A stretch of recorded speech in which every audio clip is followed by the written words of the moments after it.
I should like now to make a few observations on the budget. This budget marks a turning point in the history of our country.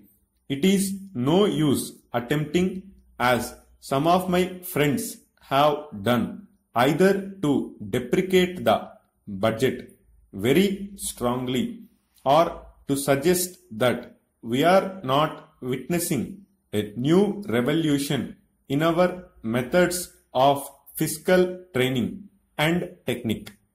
I want it to be quite clearly pointed out to my friends that we are now facing the lean years of Indian finance.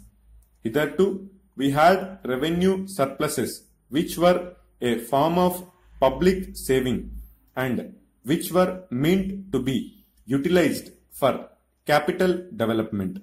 Hereafter, this form of revenue surplus would not be available. We have therefore to find out ways and means of implementing our great program of national reconstruction at minimum cost. My point is that of the deficit on revenue account would be of the order of about rupees 19 to 20 crores. Here, let me point out that I do not agree with those of my friends in the finance department who have attempted to suggest that rupees 9 or 18 crores which are obtained from Pakistan should be put to the revenue side of the budget. They are to be put on the capital side. But that does not seriously alter the trend of my argument. What I am suggesting is that we would have to be prepared for a deficit of a much higher order even on the revenue side. That itself should make us realize that there are very many problems which we have to face and that we have to undertake ways and means of increasing the resources of our country so that it might be possible for us to have a greater amount of surplus or a greater amount of public saving for the purpose of financing capital development. The finance minister, in the course of his speech, Mr. Deputy Minister pointed out that the deficits during the past 2 years were of the order of rupees 83 crores. I venture humbly to disagree with him because I feel that when we are talking of deficits, we must take into account the overall deficits incurred by the central government, and that would be of the order of rupees 200 crores.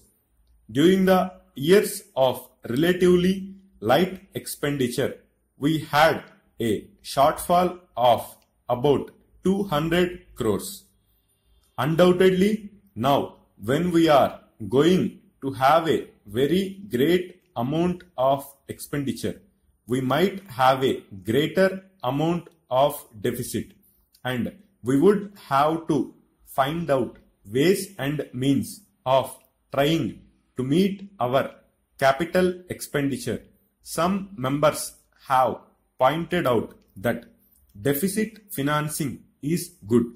Others have pointed out that it is poison. One honorable member who preceded me pointed out that it could be taken like a tonic. Now I am not willing to enter into the demerits of deficit financing or demerits of deficit financing in an academic spirit. The time has now come when we should face realities, I do suggest that we have to indulge in deficit financing, because without indulging in deficit financing, it would not be possible for us to indulge in capital expenditure on such a large scale. But when we are talking of the second scope of deficit financing, I would like to place before the House and the Finance Minister the two great limitations which face us. The first limitation that faces us is that concerning the internal price level. The Honorable Finance Minister referred to the cost of living. He said that he was going to keep a watch over the cost of living so that it may not shoot up within a short period and make a mess of the plans of capital development. But there is another limitation which has also to be borne in mind, a limitation which has not received as much notice as it should have done in all the discussions that have taken place on the deficit financing. That limitation is the external limitation, or the limitation which arises on account of our balance of payments position. I think this is as important, Mr. Deputy Speaker, as the internal price level, and I should like to elaborate that particular point a bit more, because I feel that a time will shortly arrive when we might have either to reconsider our policy or might even have to leave the sterling club of which we are a member. The second serious limitation is as serious as the first. What would be the consequences of deficit financing on our balance of payments?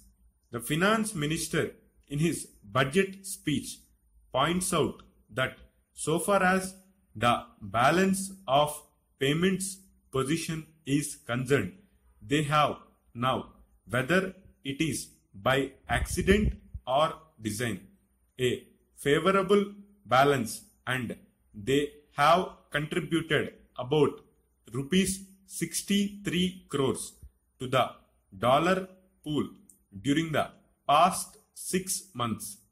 But the moment we indulge in deficit financing, we have to be prepared for worsening of our balance of payments.